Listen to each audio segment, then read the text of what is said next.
JD's actual marriage is an increasingly poor fit for his political brand. He wants to run for president with blood and soil nationalism. He's also all about those traditional gender roles. But he's married to an increasingly sad-looking Usha who is not white and is nobody's idea of a trad wife.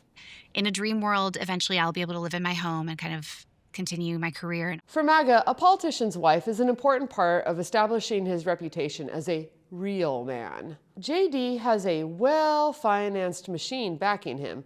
They're going to want a really good return on that investment. He would be easier to market to the MAGA base if he was married to someone who looked like Erica and not Usha. You see, at the same event that Erica and JD hugged, JD also threw Usha under the bus after somebody asked him about being married to a Hindu.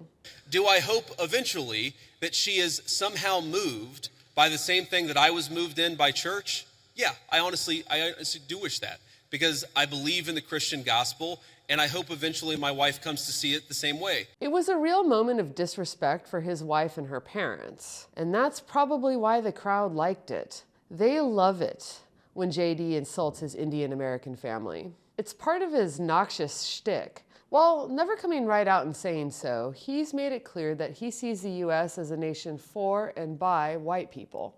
If you go back to the 1920s, the United States passed an Immigration Reform Act that effectively cut down immigration to close to zero for 40 years in this country. And what happened over those 40 years? The many, many people who had come from many different foreign countries and different foreign cultures, they assimilated into American culture. It is totally reasonable and acceptable for American citizens to look at their next door neighbors and say, I want to live next to people who I have something in common with. My constituents are saying these things are happening. I mean, but just there's no yesterday, evidence. A video came out of a migrant 30 miles away eating a cat. There's absolutely no evidence to even remotely suggest that immigrants are eating pets. Usha's family came from India. Now JD says he wants to restrict most, if not all, immigration from that country. That's incoherent. To us, it's racist as fuck. To the MAGA base, they're like, then why are you married to her? Whatever you think of these rumors, they do reflect a deeper reality.